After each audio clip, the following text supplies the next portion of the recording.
Chapter 110. Excuse me, Yenica too. Belle Meyer sighed, leaning on the terrace of the Ophelius Hall staff room, taking a moment to catch her breath in the evening breeze. For maids like her who had to juggle incessant tasks throughout their shifts, grabbing whatever moments of rest they could was vital. Having finished overseeing the evening meal at Ophelius Hall and delegating the remaining cleanup, Belle found a moment's peace before the night's schedule crowded in again. Beds had to be checked for new linens before students went to sleep, and she needed to inspect the final state of cleanliness herself. There were preparations for tomorrow's academic inspection to consider too. While she could rely on the usual meticulous maintenance to keep things running smoothly, the fact that Vice Headmaster Rachel would personally conduct the inspection meant a reminder to the student representatives about proper conduct was necessary. "It's my night for dorm duty," she mused. Despite being in charge of Ophelius Hall, Belle never skipped her turn for the overnight shift, taking it in stride without any apparent difficulty. In fact, her participation meant the regular maids could enjoy longer breaks, boosting overall work efficiency. First, though, I need to bring Miss Lucy back, she pondered. Ever since her confinement ended, Lucy had been gallivanting about. With a crucial inspection scheduled for the following morning, it was imperative to get Lucy, the senior class representative, back to Ophelius Hall and properly dressed for the occasion. The task of retrieving her from Ed's camp in the northern forest wasn't daunting. Once found, Lucy was a cooperative girl. However, Belle was already swamped with evening duties and considered sending one of her maids instead. Ultimately, she decided to make the time for a personal visit. Belle had been shocked to hear about Ed's supposed demise but was relieved to learn of his survival soon after. The details of his return remained unknown to her, as managing the aftermath of Lucy's shenanigans left no time for inquiries. Having restored order to her duties, Belle figured it was a good opportunity to check on Ed's well-being while retrieving Lucy. When Ed Roththaler was mentioned, what immediately sprang to mind was his entangled human relationships. Belle questioned whether these had been untangled somewhat, though Ed's recent movements didn't inspire optimism. Stepping away from the railing, Belle looked up at the starry night sky, the late spring breeze cool against her skin. The thought crossed her mind that there was no better time of year for outdoor living. What sort of person was Ed Roththaler? Always in a tight spot, focused solely on surviving, without the luxury of attending to other relationships. Yet as she felt the fresh night air, a new thought dawned on her. Viewing Ed's camp recently prompted the feeling that things had become significantly more complicated. In place of the man who once gritted his teeth in a barebones shelter, struggling against the wilds, was now a decent cabin and makeshift wooden storage. The bonfire area had expanded, and various tools along with a myriad of materials had accumulated. Along the riverbank, fishing gear and nets indicated a developed fish farm, and systematic traps dotted the forest. Compared to before, the variety of foodstuffs suggested Ed was now able to cook more substantially, and his clothing seemed better maintained with help from Ophelius Hall. In essence, after a year of fierce striving, Ed Roththaler had settled into a, somewhat livable, existence. Though his circumstances remained harsh, he was no longer forced to live with gnashing teeth. His efforts had brought about a palpable improvement. A comfortable body and free time often lead to an eased mind, allowing even Ed room for thoughts beyond mere survival. Who knows? Yet Belle still questioned whether Ed, a man so fiercely guarded, might ever open up to someone else. If anyone could worm their way into his heart, it had to be through an unconventional tactical angle, a novel approach to forming a relationship. Not just anyone could accomplish this feat. If someone managed to, it might not be by intention but more like stumbling backwards into success, a fluke. Such an outcome seemed improbable. What a shame, Belle murmured, readying herself to leave. If there were any inklings of Ed lowering his guard, the time to act was now. The faint hope lingered that someone could bring things to a head. The mere observation had become draining. Joint combat drills soon, I do hope there'll be no injuries this year. Hoping for some resolution in Ed's interpersonal circles, Belle began her preparations to fetch Lucy. The manifestation of vengeance is not only about sensitivity but is significantly influenced by the understanding of spirits. The more you handle them and manifest them, the more energy efficient your power becomes, Yenica briefly explained. As the day stretched longer and summer drew nearer, they had entered the evening hours. Even after dinner and cleaning up the bonfire, there was a lingering duskiness in the sky. Though the sun had set in the west and no sign of the moon's jurisdiction was yet visible, the temperature was rising, and the sound of insects in the forest grew more pronounced. It wasn't too warm, though, the cool forest wind carrying the scent of grass was rather pleasant. It's late spring, the perfect time for camping outdoors, Yenica commented. If you have a low understanding of spirits, the overall effectiveness of manifesting them diminishes, making it harder to control multiple entities. Quote, "Is it the same for you, Yenica?" Well, Yenica paused, fiddling with the hem of her blouse, then admitted, "To be honest, I naturally excel at manifesting multiple spirits with full efficiency." Quote, "That's impressive," Ed acknowledged. Yenica went on to explain that there were two types of spirit mages when it came to combat: those who entirely rely on spirits for fighting and those who use a mix of spirits' unique features and partial manifestations to supplement their battle tactics. Ed seemed to fit more into the latter category, using spirits to enhance his pre-existing combat skills. Yenica suggested he should focus on both sensitivity and an in-depth understanding of spirits to effectively employ magical spells and unique abilities. As Yenica's lesson continued, the stats linked to her spirit skills demonstrated her proficiency. She articulated how a close relationship with spirits, regularly involving them in combat, or simply spending time with them could lead to greater understanding. Ed considered how long he had spent with his lower fire spirit, Muck, which explained the high level of understanding he had with it. Yenica, on the other hand, held many contracts with various spirits close to maximum impact, able to manifest them without restriction. Discussing the advancement of spirits' phases, the conversation touched on Muck's potential to evolve from a lower to a middle spirit. It was unclear if this was possible, given that few contracted spirits had achieved such growth during their tenure with Yenica. As the night wore on, and Ed absorbed the information, Yenica's teachings illuminated much about spirit understanding and its direct impact on combat efficiency. It was an enlightening session for both, revealing the layers of connections between a spirit mage and their elements. Even Yenica had to concentrate quite a bit to invoke the presence of such a highly esteemed being. From the start, the fact that Ed has raised his resonance to this level in just 1 year is unbelievable. Usually, it takes 3 to 5 years for a new spirit user to handle an intermediate spirit. Quote, "Of course, thanks to my countless playthroughs of Sylvania's Failed Swordsman, I was accustomed to drawing efficient growth curves and distributing stats for training purposes. Moreover, I was in a somewhat advantageous position due to the assistance of various magic engineering tools.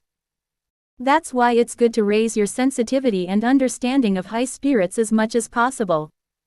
Ordinary people can't even form a contract, let alone approach them. It's your edge, Ed." Quote, "Yeah, just gotta use it a lot and get the hang of it, right? But Merylda always disappears to who knows where every chance she gets."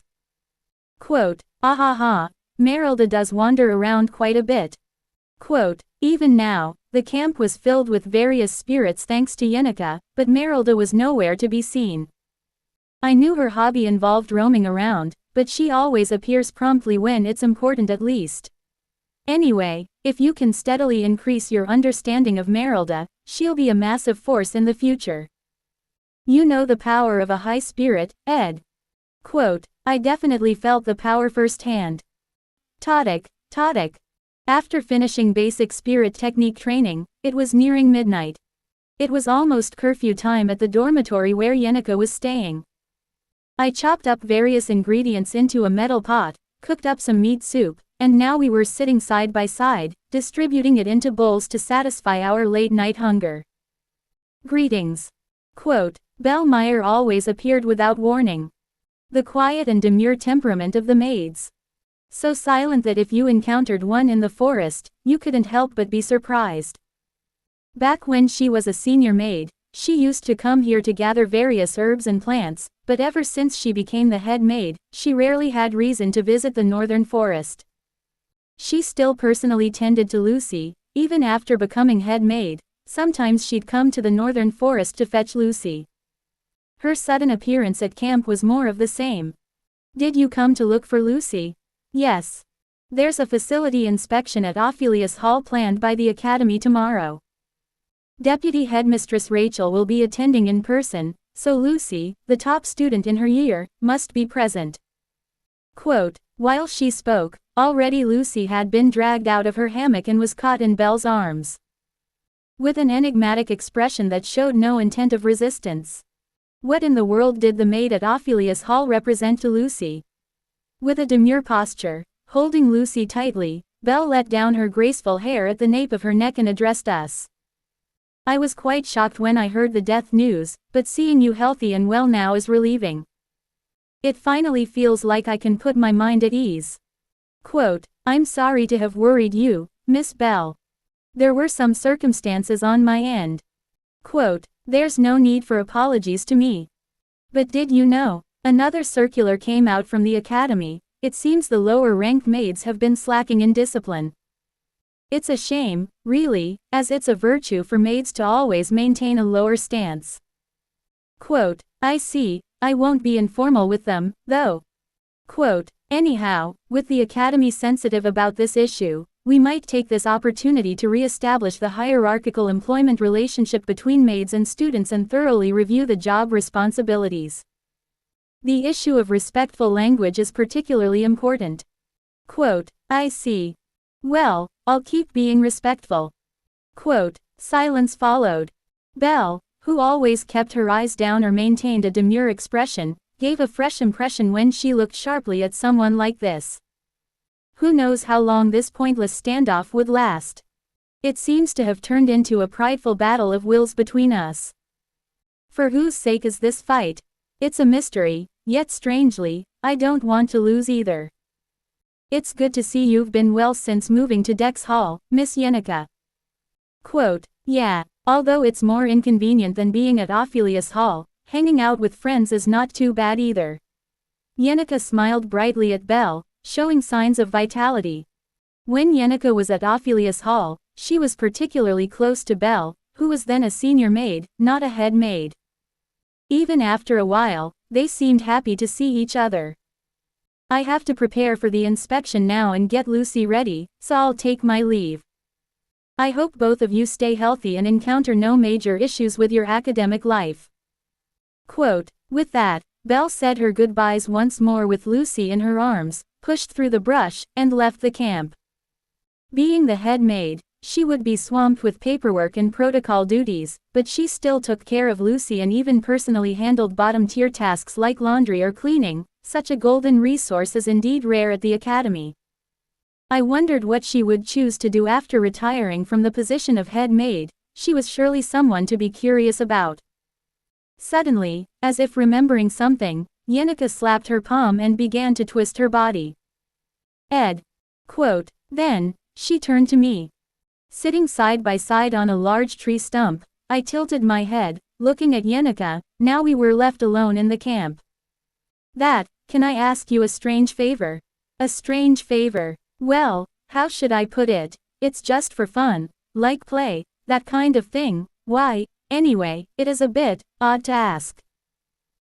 Quote, Yenica twirled her braided hair as she spoke, put down her stew bowl at the fire, and explained.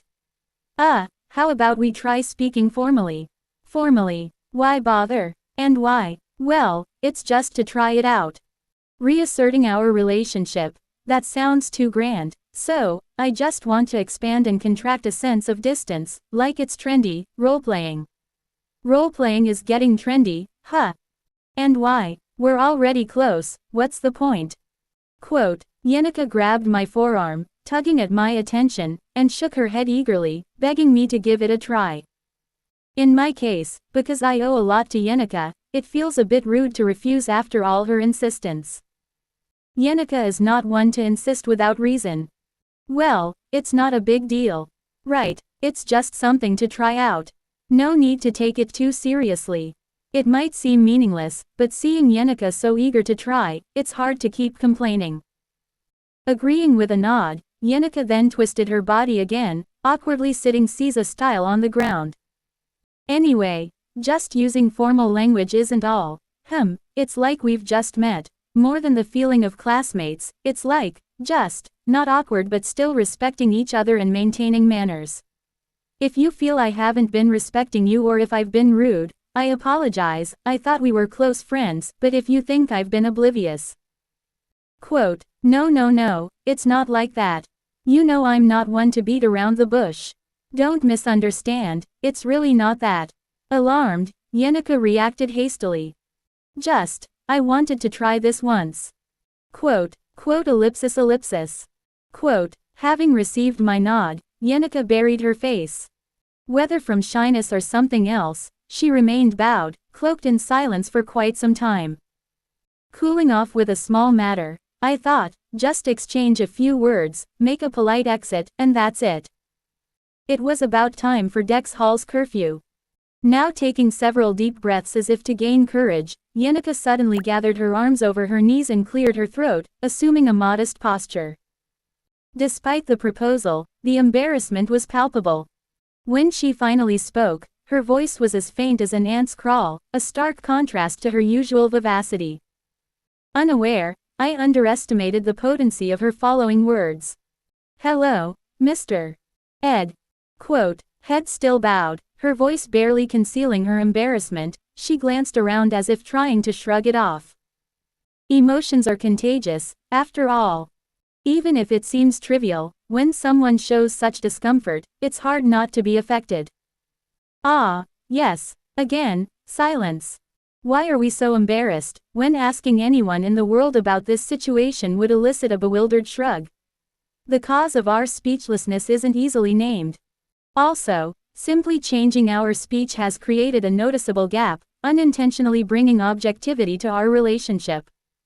Even though we are close and share a profound connection, unknowingly, we were unaware, but now, stepping back to look at our relationship, we see that we are entirely different individuals. Yenica, always vivacious and friendly, objectively seems unapproachable despite her beauty, which needs no explanation. It's her talent that stands out, effortlessly handling high spirits, recognized among the Academy's top capabilities, certain to accomplish something substantial post-graduation. Such talent. This realization struck me because our relationship had grown comfortably familial. Once you remove the lenses of familiarity, the strangeness and tension renew your awareness of the current situation. After exchanging a single line of conversation, we maintained silence for nearly 3 minutes. Feeling obligated to speak, having been so cooperative, Yenica tried to raise her voice, but then surrendered. No, never mind. With restless fingers and a lowered gaze, her return to muteness prompted an additional wave of tension. I held my breath, inexplicably, as if engaged in a breath-holding competition, who could last the longest. Would it only be fair for her to burst into laughter, suggest this was enough, and then after a quick cleanup, talk casually about tomorrow's plans as we head to the dormitories? But the overwhelming tension endured. Realizing the emotional current had crossed a line, Yenica's flushed face and clenched knees were clear. She had not anticipated such a burn within, overwhelmed by the unforeseen depth of emotional gulf once the act began, like a novice driver unable to locate the brakes. I decided it was up to me to take the lead in breaking this standstill when, suddenly. Look at the time. The dorm curfew is nearly here. Yenica leapt up, hastily wrapped herself in her Cosmos embroidered shawl, and grabbed her oak staff. Choosing the worst option, escape, or, maintaining the situation, she fled. Oh, thank you for today. I'll see you tomorrow. Quote, clutching her staff with both hands, she bowed deeply and hastened through the brush. Just like that, Yenica vanished from sight. Quote, ellipsis. Quote, only the whispers of insects resonated through the camp. Sitting alone in front of the dying fire for a while, I finally rubbed my face. Are we really going to keep doing this? A cold sweat streamed down my back.